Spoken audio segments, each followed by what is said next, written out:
الزمان حينما يدور أو عندما يدور مش هتفرق. بالأمس كانوا بيشمتوا في الأهلي وجمهوره، واليوم بيشرب من نفس الكاس. والله العظيم سيظل الفارق بين جمهور الأهلي والزمالك كالنور والظلام. الفرق عندنا إننا قدرنا نطلع المندسين ما بين جمهورنا، والوضوح عندهم في صورة كاملة. بالأمس هم ذات نفسهم كانوا بيهاجموا لعبتهم وبيشتموا مجلس إدارتهم. فأين الإعلام الذي تكالب على النادي الأهلي في الآونة الأخيرة وصدر صورة الجمهور بصورة سلبية للاعبين، وكان عايز يزرع فتنة بين الاتنين؟ رأيكم إيه في اللي سمعناه؟ وأنا لولا إني حريص على حضراتكم، بحترم حضراتكم، كنت جبت لكم الألفاظ وعرضتها، ولكن مش مبدأنا ولا قيمتنا ولا أخلاقنا. قبل ما أكلمك في الفيديو ده عن تفاصيل صفقات النادي الأهلي وعن يعني عايز أقول لك إيه مثلا، التهديد الذي اعتاده الزمالك والبيان الذي أصبح أيقونة الزمالك. بيان الزمالك الثاني على التوالي في أقل من 72 ساعة بعد سلسلة التعادلات الأخيرة وهجوم جماهير الزمالك والحالة الغضبية اللي بيعيشها نادي الزمالك في الفترة الأخيرة بعد غياب الاحتواء. عايز أقول لك الأول صلى على محمد صلى الله عليه وسلم. ولو أول مرة حضراتكم بتتابعونا أتمنى من كل قلبي تشتركوا في قناة، فعل الجرس، اضغط لايك عشان يصلك كل جديد. مبدئيا يا جماعة، الزمالك بيهدد بالانسحاب من الدوري المصري. هتقول لي هم اتعودوا على كده. طب مين السبب؟ وهل جمهوره قابل بكده على طول؟ وهل الجمهور راضي على أوضاعهم كده؟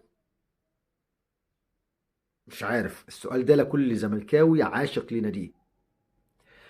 الزمالك بيهدد بالانسحاب ليه بقى؟ عشان خاطر الأخطاء التحكيمية اللي بيقول عليها إنها ضيعت حق من حقوق الزمالك. هتقول إيه الخطأ؟ بيقول إن ليا ركلة جزاء واضحة وضوح الشمس بتاعة طلوع حارس مرمى طلائع الجيش اللي اتصدم فيه محمد حمدي لاعب نادي الزمالك، وتم تحويله ونقله إلى المستشفى. كل خبراء التحكيم قالوا إن الحارس طلع الأول ولمس الكرة قبل الالتحام، فمن هنا ليس هناك ركلة جزاء. فعلى أي شيء يهدد الزمالك اتحاد الكرة بالانسحاب؟ عقوبات نزلت على الزمالك للمرة الثانية على التوالي بعد مباراة سيراميكا والغرامة اللي كانت 200,000. إذا رابطة الأندية بتطبق اللوائح على نادي الزمالك، وهي غرامة 300,000 جنيه بدل ال 200 بتاعت المرة اللي فاتت، وحرمان عدد من جماهير الزمالك مباراتين على التوالي نظرا لتكرار الأمر نفسه. فهل يلتزم الزمالك بعقوبات رابطة الأندية المطبقة بعد مباراة طلائع الجيش ولا إيه بالظبط؟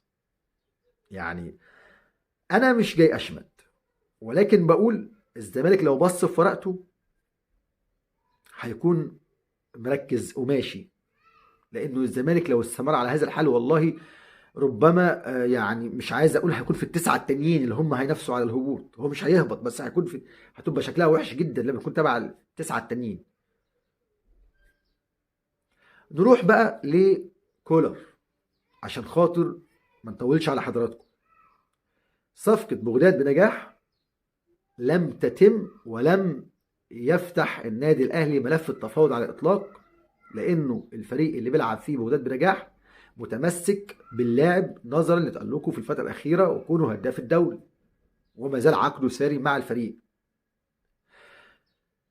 أسامة الإدريسي ما زال باتشوكا بيرفع سعره على النادي الأهلي بعد يعني تركيز النادي الأهلي على الصفقة وتمسك كولر بالصفقة. لاعب أصلا كان آخره وليكن مثلا 100,000 دولار أو 200,000 دولار مثلا، لا 1.5 مليون دولار، 2 مليون دولار. فهل الاهلي هيستسلم بالصوره دي والمبلغ ده ويجيب واحد ممكن يكون مصيره مصير اي واحد على الدكه؟ ما اعرفش. فاذا الاثنين دول لحد دلوقتي مفيش. الراحلين عن النادي الاهلي رضا سليم وبيرسي تاو بنسبه كبيره رايحين اعارات للوداد المغربي.